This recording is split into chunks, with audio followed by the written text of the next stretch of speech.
can't eat enough food playing doing it once. To do it right, I think I passed down. Yeah. So you wanted from the age of 6 to be an actor? My nana took me to see a musical in the West End, aged 5. Yeah. And I saw kids on stage having an amazing time. This was Oliver? This was Oliver. Yeah. And the music and everything about it, I just turned to her and said, that's what I want to do. Right. And to be given that sort of gift, you know, I mean, it's overly sentimental, but I was so empowered at that age to know what I wanted to do. Well, it's odd though, because you saw your first show at 5, yeah. But at age 6, you were in a show. Well, I know, but I mean, it's ludicrous, but that also goes to show my, and you know, we've got no... Quick rags to riches. Yeah. So you were Tiny Tim at the RSC? Yeah. Christmas Carol? Yeah. And that's a pretty rapid...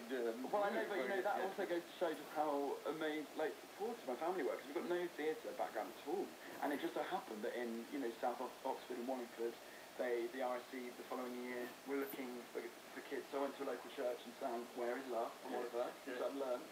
And on the way home from the first performance. Yeah. And then you were in Les Miserables a year after that, or? Yeah. I mean, this literally sounds like it was Shirley Temple. I had the idea of, like, the RSC guy being in the